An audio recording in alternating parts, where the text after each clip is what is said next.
In the beginning of this year, I had a parenting aha moment, which I want to share with you.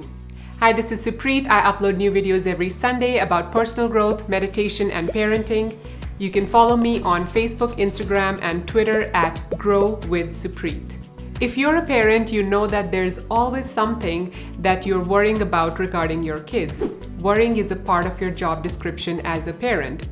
For me, at that time, one of my worries was that my daughter, who was 6.5 years old at the time, was progressing very slowly in her swimming classes and did not feel comfortable in the water unless she was wearing a life jacket. A big part of that worry came because I was comparing her to her older brother, who was way better in swimming at that age.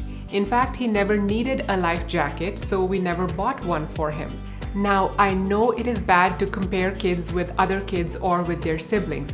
I'm very much against that, which is why I would never bring up that concern with my daughter. All we did was keep on gently encouraging her and enrolling her in more swimming classes. In January 2020, we went on a vacation to Palm Springs, and the idea was just to enjoy the warm weather, get a bit of a break from the Canadian winter, and just to spend some time at the pool, which happens to be my kids' favorite vacation activity. When I was packing for the trip, my daughter reminded me again and again to not forget to pack her life jacket. So I packed it. On the first day at the pool, I saw my daughter slowly get more and more comfortable in the water as the day passed, but still with her life jacket on. She was showing me things that she had learned in her swim class, like bobbing, floating, rolling over, gliding. The kids' pool was shallow. It was 3.5 to 4 feet deep. I watched her play and be herself in the water. As much as that was wonderful to see, I was desperately wanting her to take off her life jacket. I feared that she would become dependent on it and never be able to swim without it.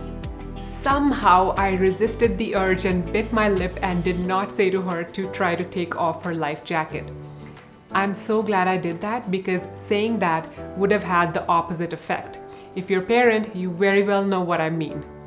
But then on day 2 at the same pool, after 1 or 2 hours of being in the pool, she comes to my husband and I as we're sitting on the loungers by the pool, and she says, "I'm going to take off my life jacket because I tried and I can touch my toes on the pool floor. My friend in the rainbow swimsuit told me that." That was music to my ears. Many years ago in my Toastmasters club, somebody had said, "Let the universe take care of things." In this case, I did, and the universe did an amazing job. The universe had helped me by sending that friend in the rainbow suit to say to my daughter, "It's okay, you can let the life jacket go." If me or my husband had said the same thing, it would not have had the same effect. So that was my aha moment. The parenting lesson I learned from this is that sometimes we need to let our kids grow at their own pace. We need to give them the time and space to come to the same conclusions that we want to force on them right away by lecturing or other means. Another thing I learned by doing an autopsy of this incident, yes, I'm an analytical person, is that my daughter had rarely got the time to learn swimming through play. In her swimming classes, which were 30 minutes one time a week, the teachers did use games, but I think she needed that extended time in the water by herself to play and learn and experiment and figure things out on her own. My son had not needed that extra time. He did okay with just those 30 minutes a week of classes, but each kid is unique, their learning style is unique, even if they are manufactured in the same facility.